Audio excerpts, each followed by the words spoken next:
Get out of that seat, kid. My son needs it more than you. The woman snapped, yanking Marcus's backpack off the leather cushion and tossing it aside. Passengers pretended not to notice, unaware that the quiet 8-year-old she humiliated was the son of a billionaire whose single phone call could stop the entire flight in its tracks. Around them, the first-class cabin of Flight 1372 from Atlanta to San Francisco buzzes with pre-departure activity. But for Marcus, time slows to a crawl. The flight attendant glances between the boy's boarding pass and the blonde woman's determined face, hesitation evident in her pursed lips. "Ma'am, I understand your concern, but the system shows this seat is assigned to this young passenger." The woman, expensive pearls catching the cabin light, tailored blazer suggesting corporate success, leans closer. "Look at him. He's clearly lost. There must be some mistake. My son needs this window seat because of his anxiety." Marcus feels his throat tight and words trapped as effectively as he feels trapped in this humiliating moment. His father, Solomon, is still in the terminal, finishing an emergency call with the governor. No one else knows who they are. Not yet. Hey everyone, if you're enjoying this story, please subscribe to our channel and comment where you're watching from. Now back to our story. The flight attendant's uncertain gaze darts between them. "Let me see if we can sort this out," she says, reaching for Marcus's boarding pass. The woman's son, roughly 13, with the same blonde hair, already slides into the disputed seat, sprawling with entitlement. Marcus feels something unfamiliar building in his chest, not just embarrassment, but a slow-burning anger. He wants to speak up to explain that his father owns more aircraft than this entire airline operates, that the Solomon name adorns buildings in 12 major cities. But the words won't come. Instead, he reaches for his phone, the latest model custom-designed with security features most government officials don't possess. His thumb hovers over his father's contact. One call, that's all it would take. But something stops him. A memory of his father's words just that morning. True power isn't about forcing people to see you. It's about choosing when to be seen. The flight attendant turns away, murmuring into her handset. The blonde woman smiles triumphantly at her son, who has already pushed Marcus' backpack further away with his foot. The other first-class passengers pretend not to notice, burying their awareness in magazines and pre-flight cocktails. Marcus stands alone in the aisle, 8 years old and already intimately familiar with how invisible he can be made to feel despite his family's wealth. But to understand how we got here, how an 8-year-old billionaire's son found himself displaced and diminished in first class, and why what happens next will change everyone on this flight forever, we need to go back. Back to breakfast this morning in the Solomon penthouse, where Marcus's father, Elijah Solomon, self-made tech billionaire, and the most influential black venture capitalist in America, was teaching his son about power, legacy, and the world that would never quite see him clearly.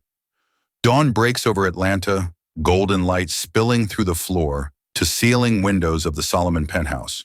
The sprawling residence occupies the top 3 floors of the gleaming Solomon Tower, its sleek modern interior warmed by African art and family photographs. In the main kitchen, one of 3 in the residence, Elijah Solomon stands at the marble island, making breakfast himself despite the household staff waiting discreetly in the wings. At 52, Elijah moves with the deliberate precision of a man accustomed to creating exactly what he wants in the world. His close-cropped, salt-and-pepper hair and trim beard frame, intense eyes that have stared down corporate boards and government officials alike. He wears a simple black t-shirt that probably costs more than most people's entire wardrobes, though nothing about him broadcasts his wealth. He doesn't need to. Power, real power, speaks in whispers. "Pancakes or waffles, Marcus?" he asks, glancing toward his son, who sits at the breakfast bar, small legs dangling from the high stool. Marcus wears pressed khakis and a button-down shirt already dressed for their flight. "Waffles, please," Marcus replies, eyes never leaving the advanced tablet where he's reviewing his latest coding project. At 8, Marcus Solomon displays the focused intensity of his father, a quality that both impresses and occasionally worries Elijah. Childhood should have more space for play, but Marcus, having lost his mother to cancer 3 years ago, seems determined to grow up as quickly as possible. Elijah pours batter into the waffle iron. the familiar hiss and aroma filling the kitchen. "Tell me about your project," he says, leaning against the counter. Marcus looks up, his expression brightening. "I'm building an app that helps kids find other kids who like the same books. It uses an algorithm to match reading preferences and suggests meeting at local libraries." His voice quickens with enthusiasm. Patterson says, "Lots of kids in my class feel lonely during reading time, so I thought this could help." Elijah feels the familiar swell of pride mixed with something heavier. The weight of protecting this brilliant, compassionate boy in a world that won't always see his brilliance first. That's excellent thinking, Marcus. Technology should connect, not isolate. You're seeing a need in creating a solution. The waffle iron beeps, and Elijah serves his son breakfast, adding fresh berries from their rooftop garden. As Marcus drizzles maple syrup carefully over his waffle, Elijah's phone buzzes. He glances at it, frowning slightly. "Dad." Marcus's perceptive eyes miss nothing. "Is it about the investment meeting in San Francisco?" Elijah smiles, tucking his phone away. "Nothing for you to worry about. The governor wants to discuss the new tech education initiative before we leave." He sits beside his son, placing a hand gently on his shoulder. "What's our agreement about this trip?" Marcus straightens, reciting, "This is a business trip, not vacation. I'll observe, learn, and only speak when appropriate. I represent the Solomon name." "And what does the Solomon name mean?" Elijah asks, their morning ritual continuing. "Excellence, integrity, purpose," Marcus recites, then adds with a small smile. "And really cool robots," Elijah laughs, the sound warming the modern kitchen. "The robots are just tools, son. It's the minds behind them that matter." His expression grows more serious. "Marcus, today you'll be sitting in meetings with people who run some of the biggest companies in the world. Some of them won't expect to see an 8-year-old boy there. Some might not think you belong." Marcus nods, his young face solemn, like at school sometimes. Elijah feels the familiar twinge. The memory of Marcus coming home last year, confused about why a classmate's birthday party invitation had been withdrawn after the parents realized who Marcus's father was. Too much security, they'd claimed, though Elijah's team could be invisible when needed. The real reason hung unspoken. "People make judgments based on what they think they see," Elijah says carefully. "Our job isn't to correct every misconception. Sometimes there's power in being underestimated." "Is that why you don't wear fancy watches like Mr. Daniels?" Marcus asks, referring to Elijah's chief financial officer, who sports a different luxury timepiece every week. Elijah smiles. "Harrison needs his watches. I don't," he taps his temple. "True power isn't about what you display.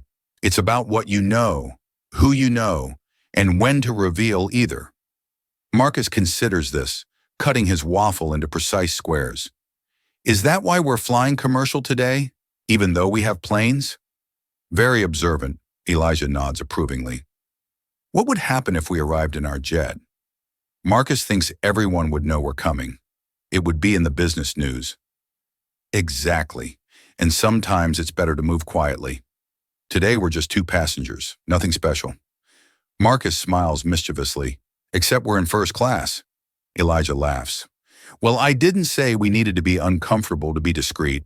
Their breakfast continues, the conversation shifting to Marcus' school projects and the San Francisco meetings. Elijah's assistant, Ayanna Williams, arrives as they finish, her efficient presence immediately organizing the day ahead. At 35, Ayanna has worked with Elijah for a decade, rising from executive assistant to become chief of staff for all Solomon Enterprises. Her twisted locks are pulled back in a professional style, her charcoal suit impeccably tailored. "The governor's calling in 5, she informs Elijah, handing him a tablet with briefing notes. "Security has cleared the route to the airport, and I've confirmed your meetings in San Francisco." She turns to Marcus with a warm smile. "And for you, young sir, I've uploaded those books you wanted and refreshed your security protocols." "Thanks, Miss Williams," Marcus replies, his formality making her chuckle. "Your father has the governor and 2 senators calling this morning. I have a conference call with Tokyo. Who are you speaking with today?" she teases. "Just my coding teacher, but she's very important." Marcus answers seriously. Anna nods with equal seriousness. "Indeed, she is. Future builders deserve our full attention." Elijah's phone buzzes again. That's the governor. Marcus, finish breakfast and make sure your bag is ready. Miss Williams will help you, and I'll meet you downstairs in 20 minutes. As Elijah leaves to take the call in his office, Anna sits at the breakfast bar. How are those waffles? Good, Marcus says, then hesitates. M. Williams, can I ask you something? Of course. Did my dad always have money? The question surprises her. No, Marcus. Your father grew up very differently than you. So, how did people treat him then compared to now? Anna studies the perceptive child before her. That's a complicated question. People treated him differently. Yes, sometimes they didn't see his potential. Sometimes they tried to put limits on him because of how he looked or where he came from. And now everyone wants to talk to him, Marcus observes. Now they see what was always there, Jana corrects gently. Your father was always brilliant, always determined. The difference is in their perception, not in who he is. Marcus absorbs this, his young mind processing implications beyond his years. I think that's why he doesn't like showing off. Anna smiles. Your father believes respect should be earned through actions, not purchased through displays. She glances at her watch. Now let's get your things together.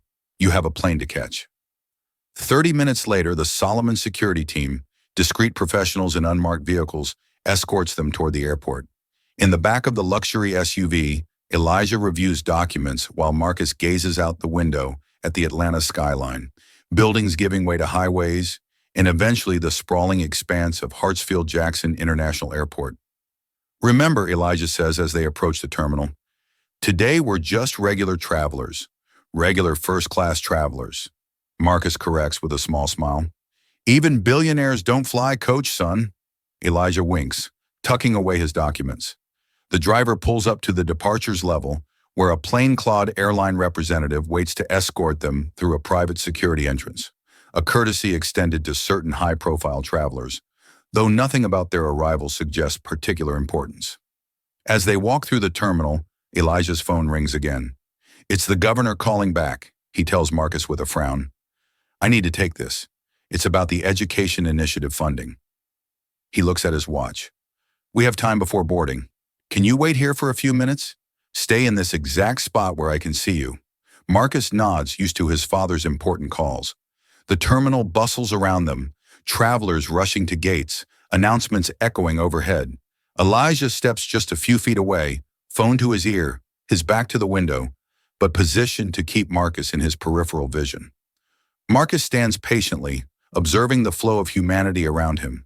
Business people hurrying with briefcases, families courting excited children, elderly couples moving carefully through the chaos. No one gives him a second glance, just a well-dressed boy waiting quietly, invisible in plain sight, just as his father had described. Nearby, a harried mother struggles with a toddler and several bags. The child drops a stuffed elephant, wailing as it lands near Marcus's feet. Without hesitation, Marcus picks it up, approaches cautiously, and offers it to the distressed toddler. Thank you, the mother says with genuine gratitude, her eyes briefly meeting his before returning to her juggling act. Marcus nods politely and returns to his spot. A small interaction quickly forgotten by everyone except Marcus, who tucks away the moment as evidence.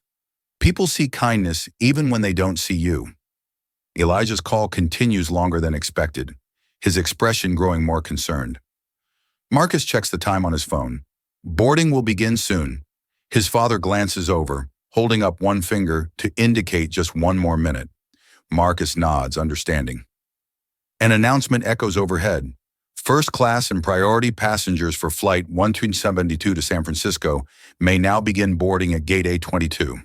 Marcus looks anxiously at his father, who's now speaking intensely into the phone.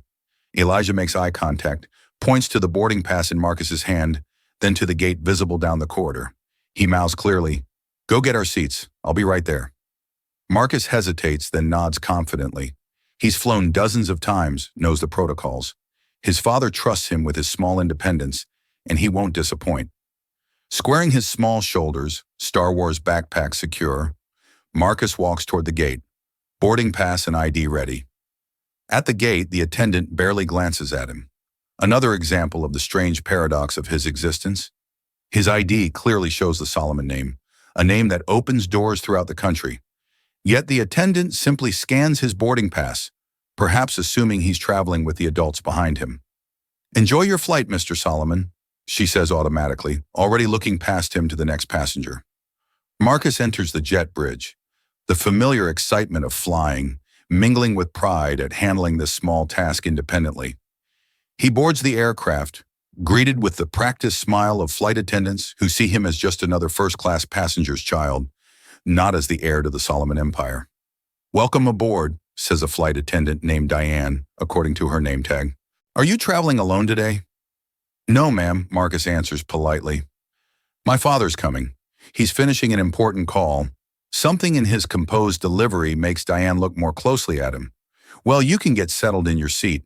What number do you have there?" Marcus checks his boarding pass. 2A window seat. "Perfect. Right this way." She gestures toward the front of the first-class cabin. Marcus makes his way to his assigned seat, places his backpack neatly on the premium leather seat, and begins organizing his things. Just as his father taught him, tablet accessible but secure phone charge book for takeoff when electronics must be stowed.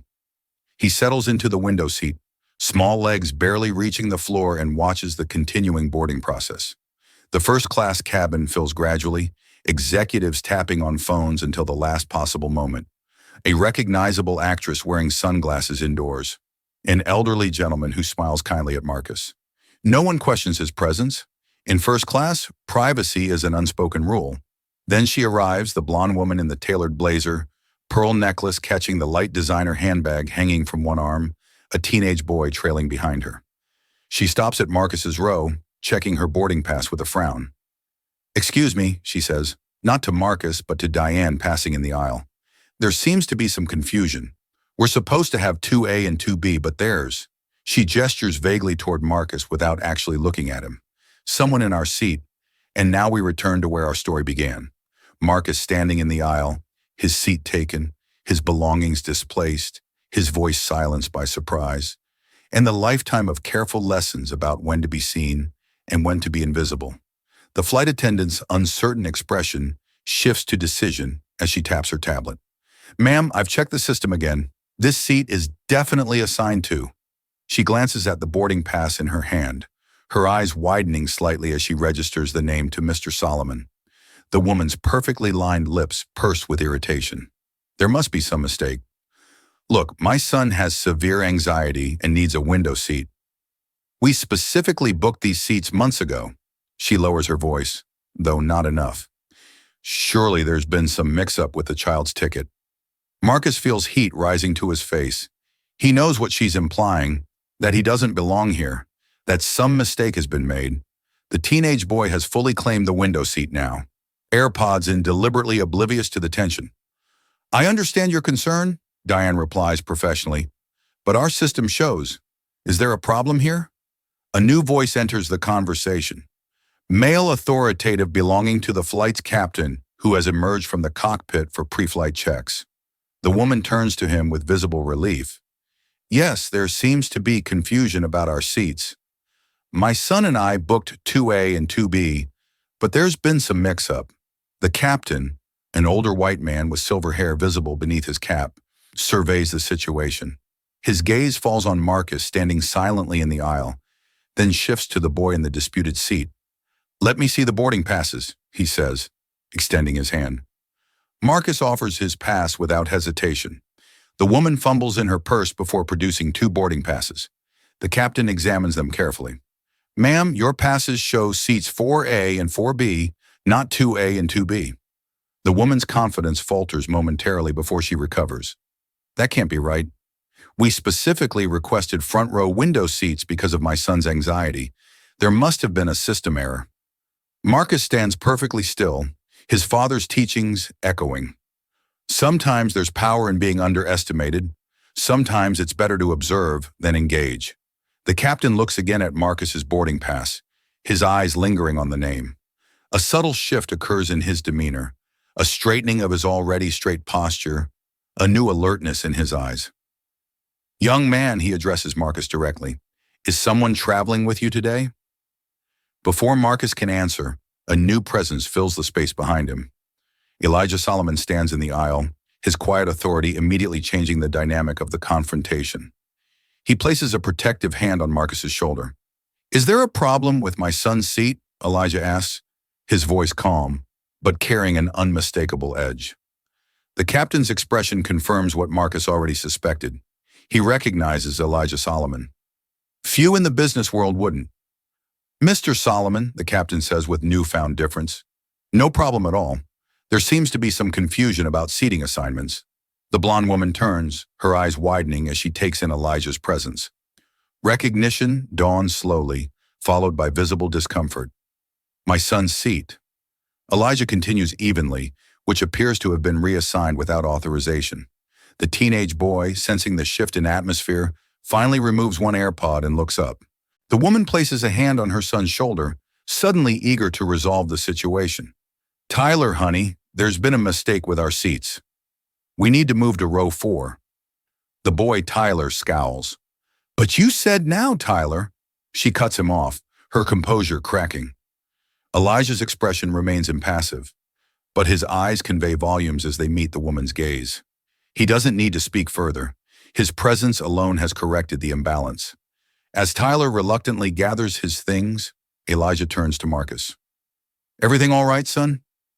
Marcus nods, relieved but also processing this swift transformation. How quickly visibility can change when context shifts. The woman and her son retreat to their assigned seats in row 4, her earlier confidence deflated. Diane, the flight attendant, approaches with visible contrition. "Mr. Solomon, please accept our apologies for the confusion. Can I offer you and your son complimentary beverages once we're airborne?" Elijah nods politely but dismissively as he and Marcus settle into their correct seats. The boarding process continues around them, but the energy has shifted. Now passengers steal glances, whispers circulate. The invisible has become visible. "Dad," Marcus whispers once they're seated. "How did the captain know who you were?" Elijah smiles slightly. "Our name was on your boarding pass and certain names trigger recognition, but the flight attendant saw my pass earlier and didn't react." "Different people notice different things," Elijah replies. "A captain is trained to be more observant." He pauses, studying his son. "How did it feel standing there while they questioned your right to be in this seat?" Marcus considers this carefully. "Small," he finally says, "but also I remembered what you said about choosing when to be seen." Pride flickers across Elijah's face. "And you chose patience, wisdom beyond your years." He glances toward row 4, where the woman studiously avoids looking their direction. "There are different kinds of power, Marcus. What just happened was the most obvious kind. Recognition, reputation. But don't underestimate the power of observation. While you stood there, what did you learn?" Marcus thinks that people make assumptions that the woman lied about her boarding pass, that she thought she could just take what wasn't hers. "And why do you think she believed that would work?" The question hangs between them as the final boarding announcements are made. Marcus looks out the window at the tarmac, considering his answer carefully. "Because," he says slowly, "she's used to people believing her instead of believing." He trails off. Instead of believing an 8-year-old black boy, Elijah finishes quietly. No matter how well-dressed or well-spoken that boy might be, he adjusts Marcus' seatbelt with paternal care. "The world will present you with these moments, son. Your response to them will define your character more than any wealth or achievement ever could." The aircraft begins pushing back from the gate, the familiar safety demonstration beginning. But the morning's events have already provided Marcus with a different kind of safety briefing. One about navigating spaces where assumptions and biases operate as powerfully as any written rule. As the plane taxis toward the runway, neither Solomon notices the blonde woman from row 4 making her way to the lavatory, pausing briefly beside the flight attendant station, where Diane and another attendant converse in hushed tones. "Excuse me," the woman interjects, her voice honey now, embarrassment apparently forgot. "I couldn't help overhearing. Is that really Elijah Solomon and his son?" Diane's professional mask reveals nothing. "Ma'am, we respect all our passengers' privacy." The woman leans closer. "Of course, I completely understand. It's just my husband's firm has been trying to get a meeting with Solomon Ventures for months." This is such a coincidence. The flight attendants exchange glances, but remain noncommittal.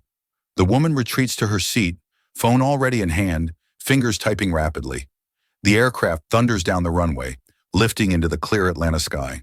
In row 2, Elijah reviews documents on his tablet, while Marcus gazes out the window, watching his father's city shrink beneath them.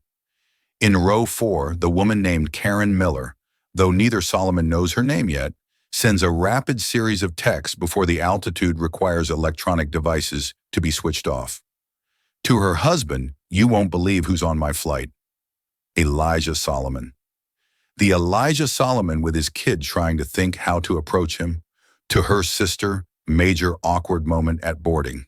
Tell you later, but might have accidentally crossed a billionaire. Fixing it now to her business partner. Potential huge opportunity. Solomon on my flight working on an intro. None of them. Not the Solomons. Not Karen Miller. Not the flight crew.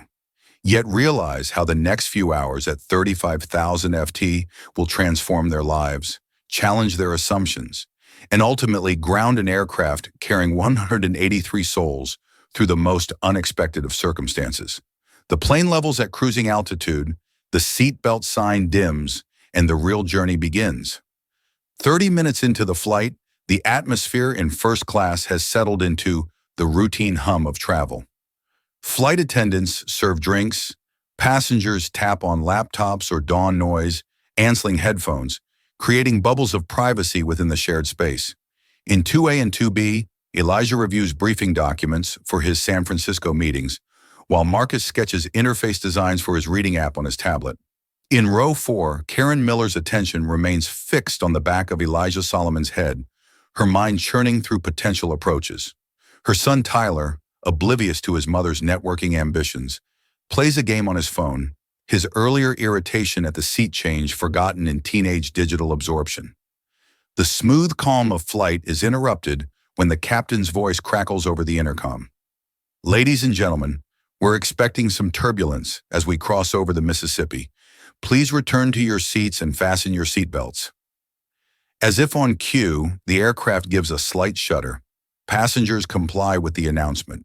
Flight attendants secure service items, and the momentary disruption seems routine, except to Marcus, whose observant eyes catch something others miss. "Dad," he whispers. The flight attendants look worried. Elijah glances up, noting the tense exchange between Diane and the other attendant at the forward galley. Their professional composure remains intact, but their body language communicates concern. "Good observation," Elijah murmurs. "Always watch the crew." They know the difference between routine and unusual. The turbulence increases, the plane bucking slightly. Most passengers grip armrests, a few nervous glances exchanged across the cabin. Marcus watches as Diane picks up the cabin phone, her expression carefully neutral as she listens to someone, presumably the cockpit. Elijah's phone buzzes with an incoming text. He glances at it, frowning. "From Ayana," he tells Marcus. "There's a situation developing at our San Francisco office. The prototype demonstration is experiencing technical issues." Marcus's eyes widen with concern. The prototype, a revolutionary educational technology designed to make advanced learning accessible in underserved communities, represents years of development and millions in investment. Its demonstration for potential educational partners tomorrow is crucial to the Solomon Foundation's mission. "Will it be fixed in time?" Marcus asks. "Is assembling the engineering team now?" Elijah replies, already typing a response. "If anyone can solve it, they can." The plane lurches again, more violently this time. A few gasps emerge from the main cabin. In the galley, Diane speaks urgently into the phone, her eyes occasionally darting toward the Solomon seats with an unreadable expression. "Dad," Marcus says hesitantly, "I think something's wrong, not just turbulence." Before Elijah can respond, the captain's voice returns, strained but professional. "Ladies and gentlemen, we're experiencing a minor mechanical issue that requires us to divert to Memphis International Airport as a precautionary measure. Please remain seated with your seatbelts fastened. There is no cause for alarm." A ripple of murmurs sweeps through the cabin. Elijah's expression darkens as he checks his watch, mentally calculating delays, missed connections, Rescheduled meetings. The San Francisco situation already demands attention. This complication compounds the pressure. Diane approaches their row, leaning down to speak quietly. "Mr. Solomon, the captain would like a word with you when it's safe to move about the cabin."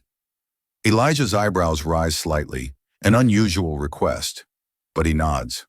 Of course. Marcus watches this exchange with growing curiosity. The aircraft begins a gentle bank to the left, changing course for Memphis. Passengers shift nervously, some tapping urgently on phones to inform connections about delays, others whispering theories about the mechanical issue. From row 4, Karen Miller watches the flight attendant's interaction with Elijah with intense interest. The diversion presents both problem and opportunity for her, a delay disrupting her own schedule, but perhaps a chance to engineer the business introduction she craves in the confined space of an airport. When the turbulence subsides enough for movement, Diane returns to escort Elijah toward the cockpit. He turns to Marcus first. "Stay here. I won't be long." Marcus nods, used to his father being pulled into unexpected consultations. As Elijah follows Diane forward, several passengers watch with curiosity. A civilian summoned to the cockpit is unusual enough to notice. In Elijah's absence, Marcus continues working on his app design, but his attention repeatedly drifts to the interactions around him. 2 rows back, Karen Miller has abandoned all pretense of not watching her neck crane to track Elijah's movements. When she notices Marcus looking her way, she offers a smile too bright to be sincere. "Your father is Elijah Solomon, isn't he?" she asks, leaning slightly into the aisle. "I thought I recognized him. My husband's firm has been following his work for years." Marcus remembers his father's teachings about such moments. He offers a polite but non-committal nod, neither confirming nor denying. "Such a brilliant investor," she continues, undeterred by his minimal response. "The way he transformed that failing tech company, Nexus Systems, wasn't it simply visionary?" She pauses, clearly expecting Marcus to engage. "My dad says, good investments are about seeing potential others miss." Marcus finally offers the response measured and mature beyond his years. Karen's smile widens. "So articulate, you must be very proud of your father. I'm Karen Miller, by the way. My husband is Jeffrey Miller, managing partner at Westlake Capital. The name carries weight in financial circles. Not Solomon-level influence, but significant." Marcus recognizes it from conversations overheard in his father's home office. "Nice to meet you, Miss Miller," he replies simply. Karen seizes this small opening.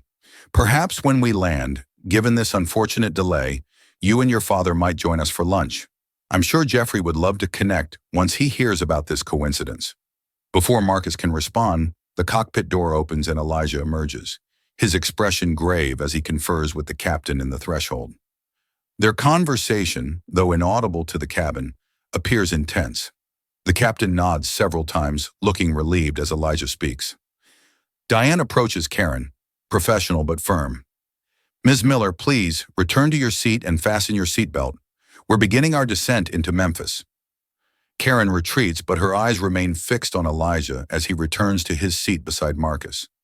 Other passengers watch too, sensing something beyond routine in this interaction between captain and passenger. "Dad," Marcus questions quietly as Elijah buckles in beside him. "Why did the captain want to talk to you?" Elijah's voice lowers for Marcus's ears only. "There's been a security concern. Nothing to worry about, but we're landing to address it." "What kind of security concern?"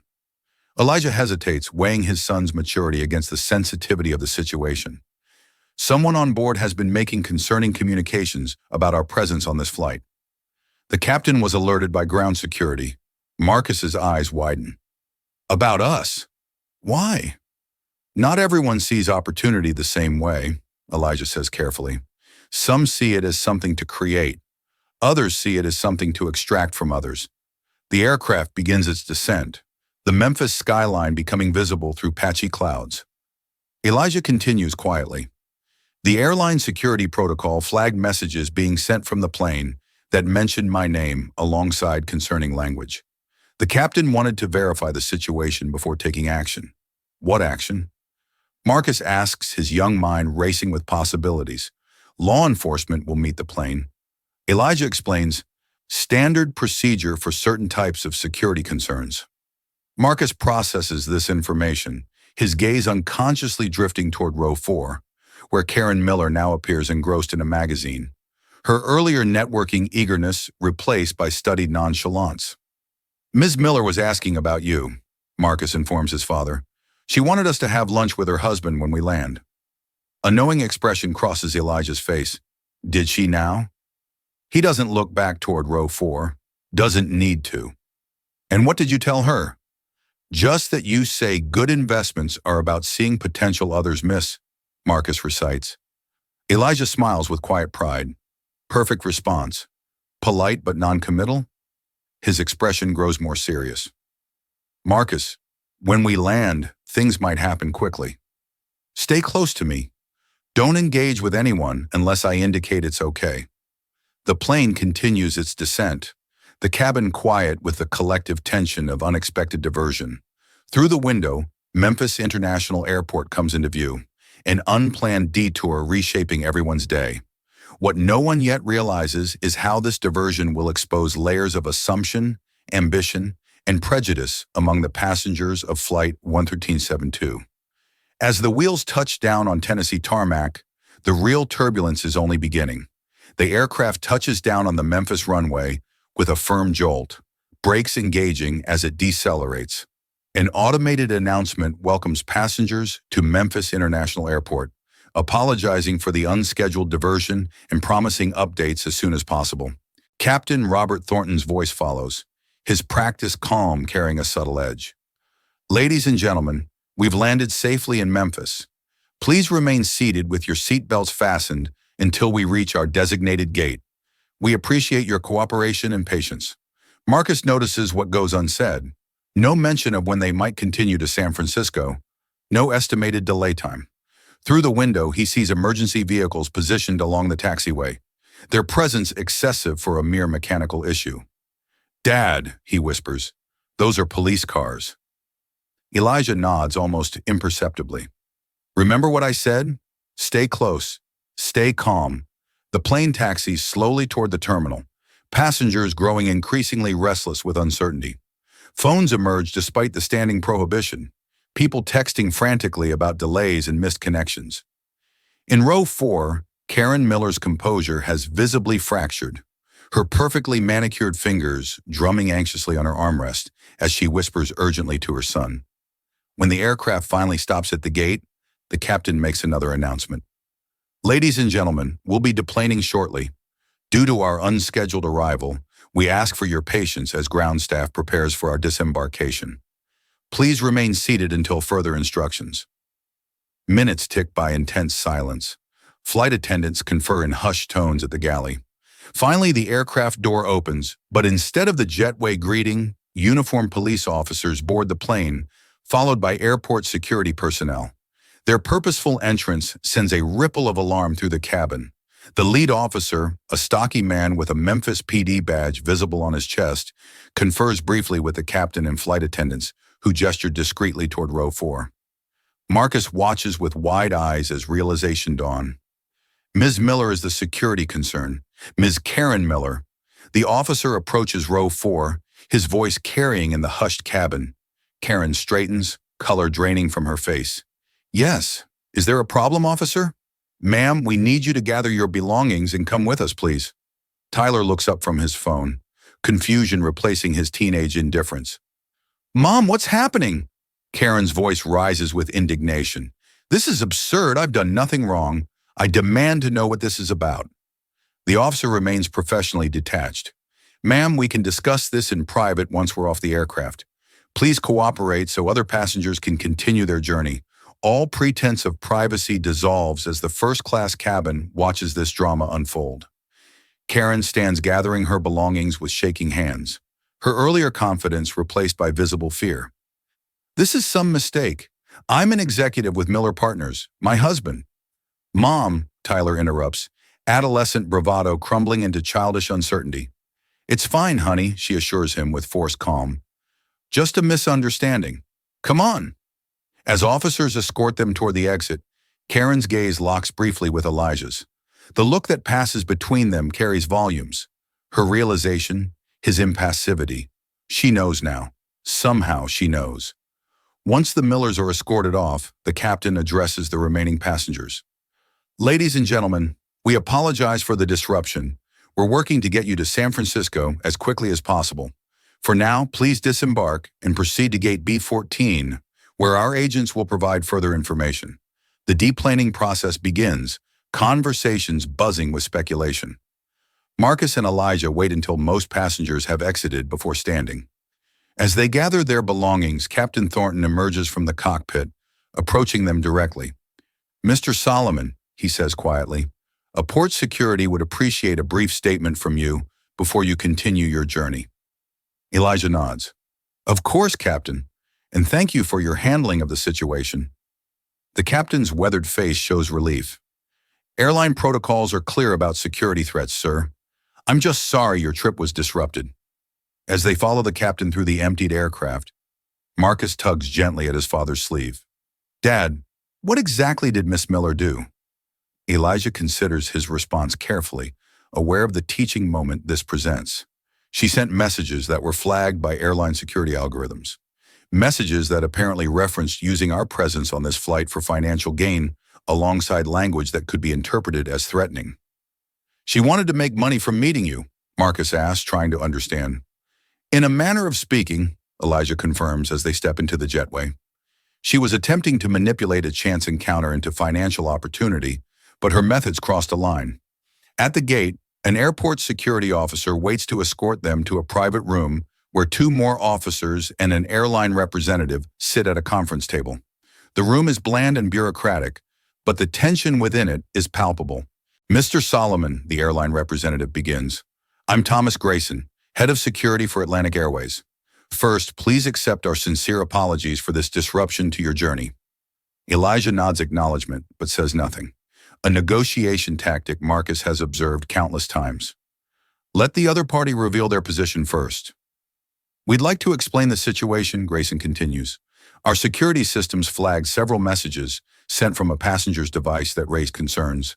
He slides a tablet across the table, displaying screenshots of text messages. Marcus, seated beside his father, can see the messages clearly. "He's right here on the plane. This is our chance. I'll make sure he talks to you, even if I have to corner him at baggage claim." Kid looks soft. "Could use that angle if needed. Worth at least $1 million to your firm. If we can get him to agree to a meeting, I'll make it happen one way or another." "These are Ms. Miller's messages?" Elijah asks, his voice level despite the implications. Grayson nods. "Yes, sir. Our systems flagged the language as potentially coercive, especially given your public profile. When her messages referenced your son, the threat assessment escalated." Marcus feels a chill despite the room's warmth. The woman who'd taken his seat, who'd smiled and talked about his father's investments, had been calculating how to use him as leverage. "What happens to her now?" Elijah asks. "That largely depends on whether you wish to press charges," one of the security officers explains. "At minimum, she's facing potential federal charges for making statements that interfered with flight crew duties. If you consider her messages threatening or harassing, additional charges could apply." A heavy silence fills the room as Elijah considers this. Marcus watches his father's face, seeing the subtle calculations happening behind his composed expression. "Is Ms. Miller currently detained?" Elijah finally asks. "Yes, sir. She and her son are in a separate security office. She's been quite vocal about her connections and threatening legal action against the airline." Elijah nods thoughtfully. "I'd like to speak with her." The request clearly surprises the security team. Grayson exchanges glances with his colleagues. "Mr. Solomon, that's highly unusual in these circumstances." Nevertheless, Elijah says with quiet authority, "I'd like 5 minutes with Ms. Miller alone." "Sir, for security reasons." "With all due respect," Elijah interrupts, "if I felt genuinely threatened, I wouldn't request this conversation.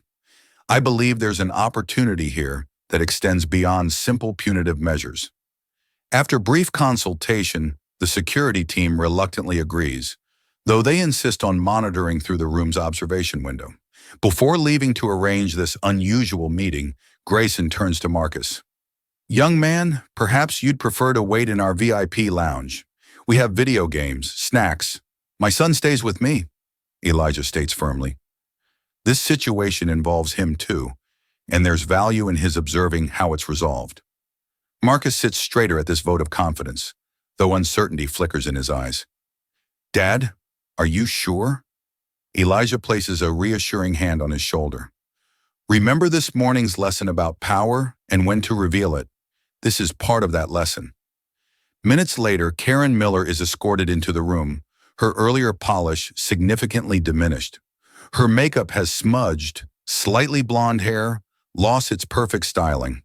She halts upon seeing the Solomons, clearly expecting security officers, not her targets. Please sit down, Miss Miller. Elijah gestures to the chair across from them. Karen hesitates, then complies, smoothing her skirt with trembling hands. Mr. Solomon, I can explain. Elijah raises a hand, silencing her. I've seen the messages, Miss Miller. They speak for themselves. Color floods her face. Embarrassment, anger, fear cycling visibly. Those were private communications taken out of context. This entire situation is a gross overreaction. Is it? Elijah asked calmly. You described using my 8-year-old son as leverage for financial gain. You referred to cornering me. You explicitly discussed strategies to coerce a business meeting. Karen's gaze flickers to Marcus, then away quickly. That's not I would never. She stops, recalibrates. Mr. Solomon, I'm a mother myself. I would never harm a child. Business language can sound harsh out of context, but surely you understand the drive to create opportunities. I understand opportunity very well, Elijah replies evenly. I built my career identifying it where others saw nothing of value, but there's a fundamental difference between creating opportunity and exploiting others. Karen's posture shifts subtly, a new calculation visible in her eyes. The authorities are overreacting. My husband's firm has significant influence in the financial sector. This incident could become unnecessarily complicated for everyone involved. The implied threat, however weak, hangs in the air. Marcus watches his father's reaction, learning even now how power moves and counter-moves function in real time. Elijah leans forward slightly. Ms. Miller, let me be clear about your situation. You're currently facing potential federal charges for statements that constituted interference with a flight crew. If I choose to pursue harassment charges, your legal position becomes significantly more precarious. Fear replaces calculation in Kenna's expression. Mr. Solomon, please. My son is waiting outside. He's confused, frightened. I made a mistake, a terrible error in judgment. Yes, Elijah agrees. You did. Beginning when you took my son's seat, despite clear evidence, it wasn't yours. Continuing when you attempted to use our chance encounter for financial gain. Culminating when you referenced using my child as leverage. Karen's shoulders slump in defeat. What do you want from me? A teachable moment, Elijah replies, surprising her. He turns slightly toward Marcus. My son is learning about power, how it's acquired, wielded, and most importantly, when it should be restrained. Today provides a perfect case study. He returns his attention to Karen. I have no interest in pressing charges against you, Miss Miller. Hope flares in her eyes, quickly tempered by suspicion. Why not? Because punishment without understanding changes nothing because your son is waiting outside, much like mine was waiting in that airplane aisle. Elijah's voice remains measured, but intensity underlies his words. And because I recognize the desperation behind your actions, even if I condemn your methods. Karen blinks rapidly, unexpected tears threatening her composed facade. However, Elijah continues, there will be conditions to my declining to press charges. First, you will write a formal apology addressing your behavior toward my son on the aircraft, taking his seat, dismissing his legitimate claim to it. Karen nods quickly. Of course, absolutely.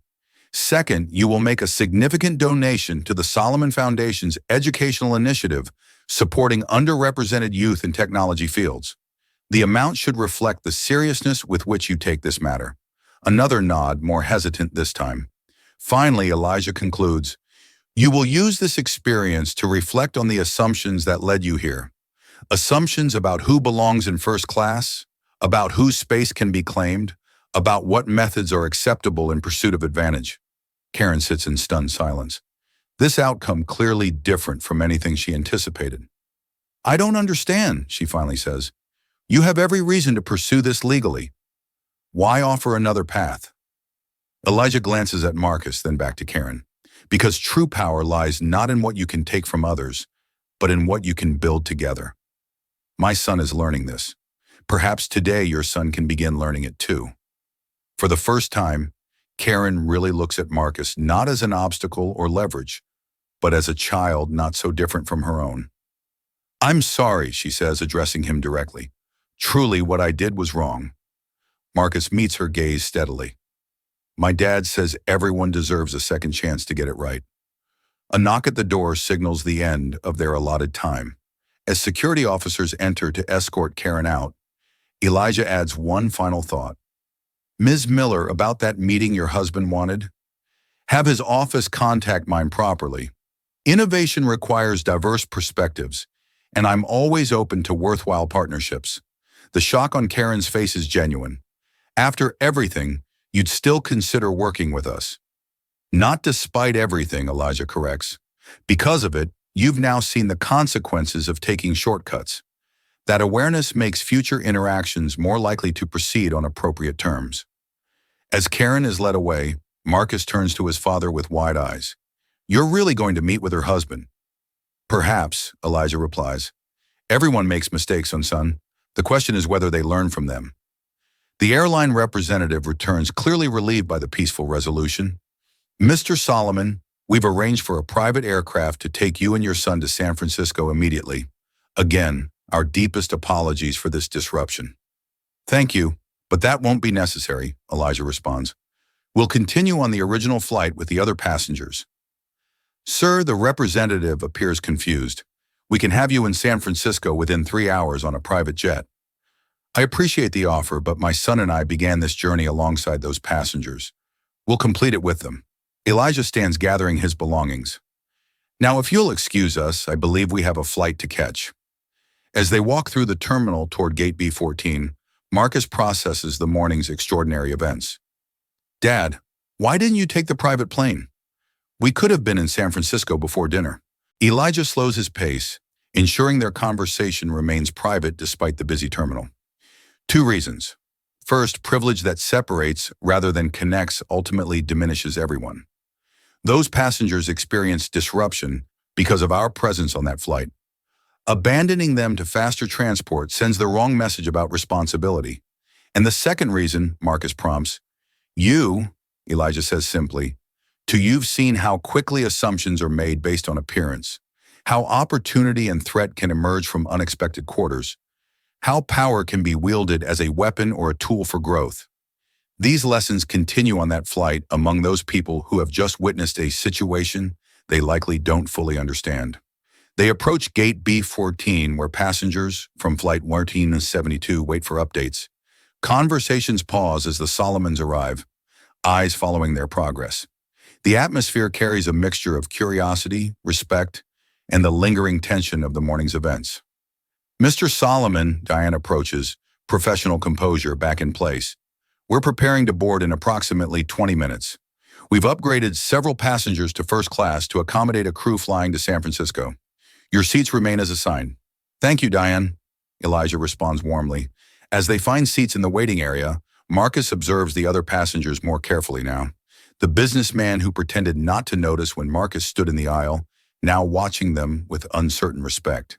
The elderly couple whispering and glancing their way. The young mother Marcus had helped in the terminal, recognition dawning as she connects him to the incident on the plane.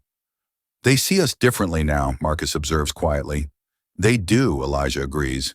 But the real question is, do you see them differently? Do you see yourself differently? Marcus considers this thoughtfully. I see connections I didn't notice before. How one person's actions affect everyone. How Miss Miller's messages cause an entire plane to land. Systems are interconnected. Elijah nods approvingly. A lesson many adults never fully grasp. And I think I understand better about being seen and unseen. Marcus continues. It's not just about whether people notice you, it's about what they see when they do. Elijah's expression fills with paternal pride. Exactly right. Control over how you're perceived as its own form of power, sometimes more valuable than any wealth or title. The gate agent announces boarding will begin shortly. Around them, passengers gather belongings, prepared to continue their interrupted journey. The Solomon's day has been irrevocably altered, their schedule disrupted, yet something valuable has been gained in exchange. "Dad," Marcus asks as they prepare aboard, "do you think Miss Miller will really change how she sees things?" Elijah considers his expression thoughtful. "People can surprise you, Marcus, sometimes in disappointing ways, sometimes in inspiring ones. The opportunity for growth exists either way. Like potential others might miss," Marcus quotes his father's earlier wisdom. "Exactly like that," Elijah smiles. "Now let's continue our journey. San Francisco awaits and we have work to do." As they board the aircraft once more, the atmosphere has transformed. The same physical space now carries new awareness, new relationships, new possibilities. For Marcus Solomon, 8 years old and heir to a technological empire, the most valuable lesson of the day has nothing to do with wealth or status, but with something far more fundamental: the power of perception, the strength found in dignity, and the transformative potential of choosing precisely when and how to be seen. The aircraft climbs once more into clear skies, carrying its passengers westward, each forever changed by the morning's unexpected diversion, though none more profoundly than a young boy who entered the day questioning his place in the world and continues it with newfound understanding of the power he already possesses. If you're enjoying this story, please subscribe to our channel and comment where you're watching from. Now back to our journey. The remainder of the flight to San Francisco passes without incident. Though the atmosphere among the passengers has subtly shifted, conversations occasionally pause as eyes drift toward row 2, where Elijah works steadily on his tablet while Marcus alternates between sketching app designs and gazing out the window at the landscape passing below. The empty seats in row 4 serve as a silent reminder of the morning's drama. Midway through the flight, Diane approaches with a pot of fresh coffee. "More coffee, Mr. Solomon." "Thank you, Diane," Elijah responds, offering his cup. As she pours, he adds quietly, "I appreciate your professionalism throughout today's situation." Diane's carefully neutral expression warms slightly. "Just doing my job, sir. Though I must admit, in 15 years of flying, I've never experienced anything quite like it, nor have most of the passengers, I imagine," Elijah observes, glancing around the cabin. "No, sir," Diane agrees. "It's created quite the atmosphere." She hesitates, then adds, "Several passengers have asked about what happened. Airline policy prohibits us from discussing security matters." Of course, Elijah nods, understanding. After Diane moves on, Marcus leans closer to his father. "Everyone's curious," he whispers.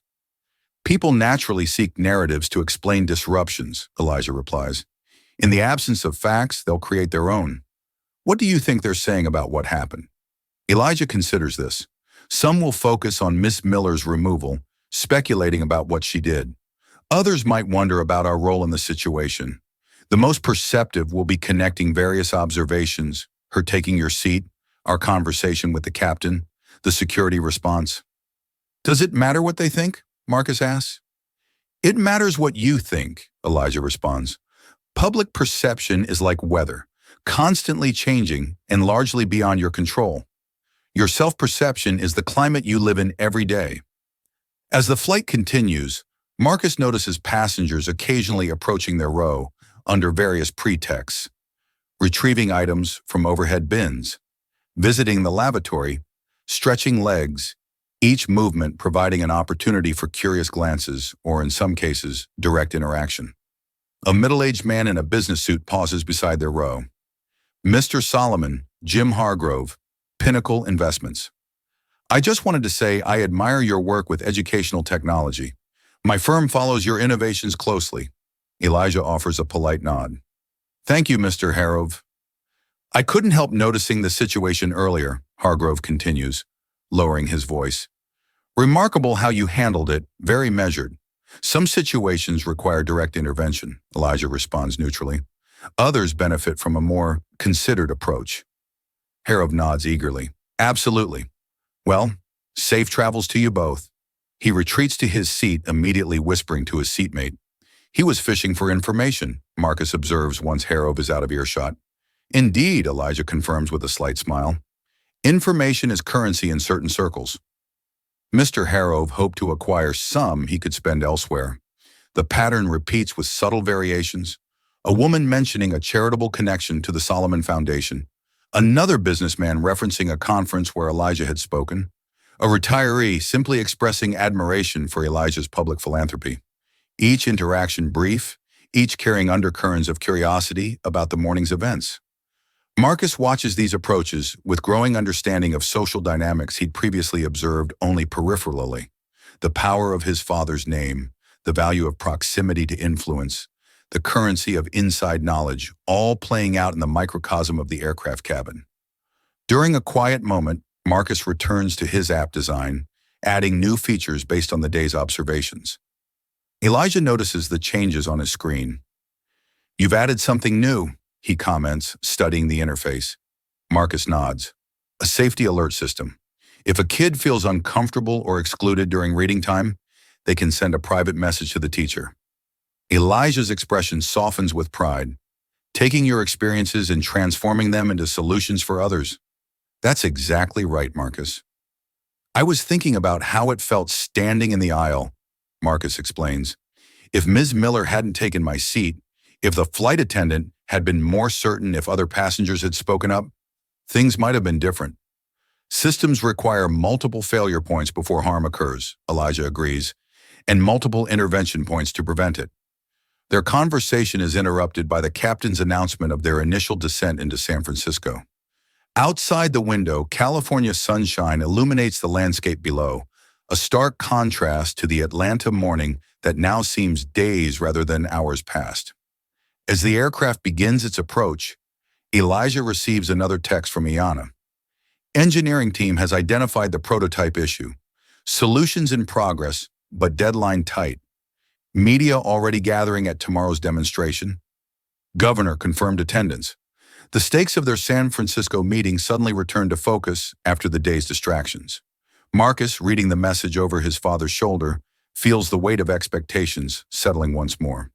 "Will they fix it in time?" he asks. "If not, we adapt," Elijah responds calmly. One quality that separates successful people from the rest is how they respond when plans collapse. "Like today," Marcus observes. "Our plan was a quiet trip to San Francisco." Elijah smiles. "And instead, we got a masterclass in human behavior, power dynamics, and crisis management. I'd call that an educational upgrade." The aircraft touches down at San Francisco International Airport with a gentle bump, taxiing toward the terminal under clear California skies. As passengers prepare for deplaning, Deanne approaches the Solomons once more. "Mr. Solomon, Captain Thornton asked me to convey his apologies again for the disruption to your journey and to thank you for your understanding of the security protocols." "Please tell the captain his handling of the situation was exemplary," Elijah responds. Sometimes the measure of leadership is found in how unexpected challenges are addressed. As the seatbelt sign dims and passengers begin standing, gathering belongings from overhead compartments, Elijah turns to Marcus. "Ready for the next phase of our journey?" Marcus nods, organizing his backpack with the same meticulous care he'd shown that morning, though he himself has changed in ways not immediately visible. The boy who boarded in Atlanta had been cautious, observant, but hesitant. The boy preparing to disembark in San Francisco carries himself with subtly greater confidence, his observations now informed by deeper understanding. They wait for the initial rush of deplaning to subside before standing. As they move toward the exit, several passengers nod respectfully or offer small smiles, acknowledgement of something significant shared, even if not fully understood. In the jet bridge, a plank-lawed security officer waits discreetly. "Mr. Solomon, I'm Agent Rivera with Airport Security. We've arranged an escort to help you avoid any media attention." Elijah raises an eyebrow. "Media?" "Yes, sir. Apparently word of this morning's incident has circulated. Several outlets have reporters stationed in the terminal." Elijah and Marcus exchange glances of surprise. Their private drama has somehow become public knowledge. Another lesson in modern interconnectedness. "How did they learn about it?" Elijah asks as they follow Agent Rivera through a service corridor, bypassing the main terminal. "Social media, sir. Several passengers posted about the diversion and security response. Once your name was mentioned, interest escalated quickly as they navigate the back channels of the airport." Marcus absorbs this final lesson of their journey. How private moments in a connected world rarely remain private. How stories take on lives of their own once released into the public consciousness. They emerge near the baggage claim area where Elijah's San Francisco team waits. Two security personnel and a driver standing beside a private car with tinted windows. Beyond them, through glass doors, media representatives with cameras and microphones hover expectantly. Your team advised us of your preference to avoid media engagement, Agent Rivera explains. We've coordinated a quiet exit through the service area. Thank you, Elijah responds, then turns to Marcus. Almost there. As they approach the waiting team, Marcus looks back toward the terminal they've just navigated. The end point of a journey that became something entirely unexpected. A simple flight transformed into a complex lesson about visibility and invisibility, about power used and power restrained, about a world that alternately overlooks and scrutinizes depending on who it perceives you to be. Dad, Marcus asks as they reach the waiting car. What happens now? With the prototype demonstration, with Ms. Miller with everything, Elijah places a hand on his son's shoulder. Now we continue forward. The prototype team works through the night if necessary. Ms. Miller either learns from today or doesn't. That's her journey now, and you take everything you've observed and let it shape your understanding of the world and your place in it. As they slide into the waiting car, leaving the airport and its lingering drama behind, Marcus gazes out at San Francisco's iconic skyline emerging in the distance. The city represents the next phase of their journey: business meetings, the prototype demonstration, a return to the visible work of the Solomon Empire. But something fundamental has shifted in the space between departure and arrival. An 8-year-old boy boarded a plane in Atlanta, questioning his place in the world. That same boy arrives in San Francisco with deeper understanding of the power he already possesses. Not just the power of his family name or wealth, but the power of observation, of patience, of choosing precisely when and how to be seen. As the car merges into San Francisco traffic, Elijah receives another text from Mayana. Engineering team breakthrough, prototype stabilizing, media interest in Memphis incident growing, several interview requests. Looks like our quiet arrival is no longer possible, Elijah comments, showing Marcus the message. Marcus considers this. Does that change our plans? It changes how we approach them, Elijah replies. When visibility is thrust upon you, the question becomes how to direct it toward what matters. The education initiative, Marcus suggests, instead of talking about what happened on the plane, Elijah smiles with approval. Exactly. Transform a distraction into opportunity. The car turns onto Market Street, San Francisco's energy pulsing around them. Tomorrow brings the prototype demonstration, meetings with potential partners, the next stage of the Solomon mission to transform educational access. But today has already delivered its own profound education. Lessons no classroom could provide, insights no textbook could capture. Dad, Marcus says as the Solomon Tower San Francisco comes into view, its sleek architecture echoing its Atlantic counterpart. Thank you for letting me come with you today. Thank you for being observant enough to learn from it, Elijah responds. Most people go through life seeing only what they expect to see. The ones who change the world are those who notice what others miss. The car pulls into the private entrance of the building, where a team waits to escort them to the executive floors.